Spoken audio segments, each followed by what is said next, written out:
Bonjour tout le monde, c'est moi. Ça fait super longtemps que je suis pas venu sur cette page. Ça fait super longtemps que j'ai pas mis de vidéo, j'ai pas mis de photos. Pardonnez-moi mon français. Ça fait 4 ans maintenant que je retourne plus en France. Et donc ça fait 4 ans que je parle pas français. Du coup, c'est facile à oublier, c'est facile à se mélanger. Bref, donc cette page encore une fois. Je suis là juste pour vous donner un peu des petites astuces et des petits coups de main si vous décidez de venir en Amérique en vacances. Je peux pas vous donner d'infos et je peux pas vous donner de réponses. Pour l'immigration, pour les boulots ici, pour les stages, vous pouvez mettre une annonce sur la page en demandant pour un stage, mais vous ne pouvez pas demander pour du boulot. C'est pas légal, j'ai pas le droit. Donc tout ce qui est immigration, me demandez pas, j'y connais rien, je peux pas vous aider, c'est vraiment pas mon domaine. Bref, je vais commencer à poster des vidéos. Elles sont en anglais, mais c'est que des aventures que j'ai fait ici, tu vois, c'est des road trips que j'ai fait ici en Amérique. Et ces endroits que si vous venez visiter, je vous conseille d'aller les visiter. Donc les vidéos, encore une fois, elles sont en anglais parce que la plupart des gens qui regardent mes vidéos, ils sont des États-Unis.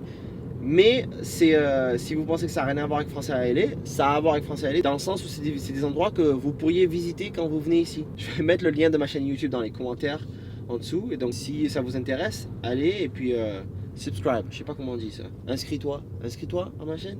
Inscris-toi à ma chaîne. Toutes les semaines, je poste des vidéos avec des nouvelles aventures. Tous les mercredis, c'est des aventures avec ma fille.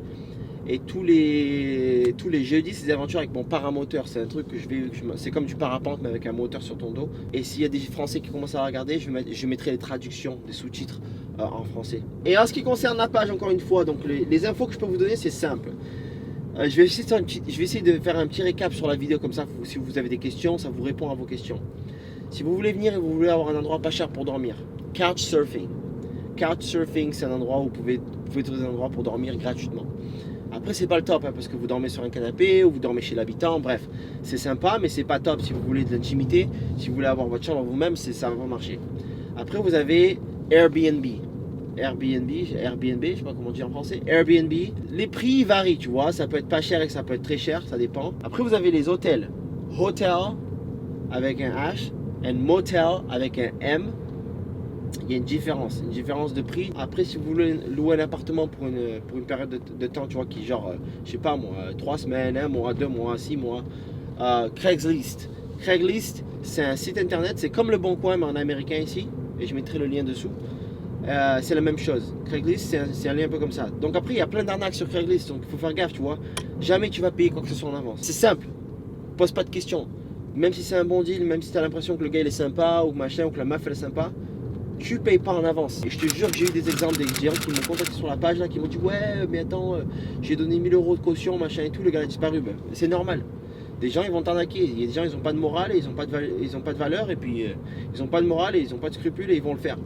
Donc vous payez rien en avance. C'est aussi simple que ça. Si c'est un hôtel, une chaîne d'hôtel ou un Airbnb, sur le site du Airbnb c'est une chose, mais si c'est un truc privé, ne le faites pas. Après quoi d'autre? Location de voiture. Il y a plein de locations de voiture à l'aéroport de LAX qui seront beaucoup moins chères que celles que tu vas trouver sur Expedia et trucs comme ça.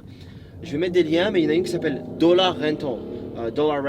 Tu vas regarder les petites compagnies et regarde les prix et regarde les assurances. La plupart du temps, il y a des assurances que tu n'as pas besoin d'avoir, mais faut que tu sois prudent. Après, si tu as moins de 21 ans et que tu peux pas louer une voiture ici, tu as une application qui s'appelle Turo. T-U-R-O. C'est comme Airbnb, mais c'est pour la location de voiture. Mais la plupart du temps, si vous voulez avoir des bons plans, c'est des recherches. Si tu fais pas de recherche, je vais pas faire les recherches pour toi. C'est pas mon boulot. Je suis là pour vous aider. Tu as fait des recherches, tu n'as rien trouvé, tu viens me demander si je peux faire quelque chose, je le fais. Tout ça pour dire que... Donc désolé si je prends un peu de temps à répondre. Et je vais commencer à faire des vidéos en français. Donc allez sur mon YouTube et comme je vous disais, inscrivez-vous à la chaîne. Je vais faire des vidéos spécialement pour tu vois, genre...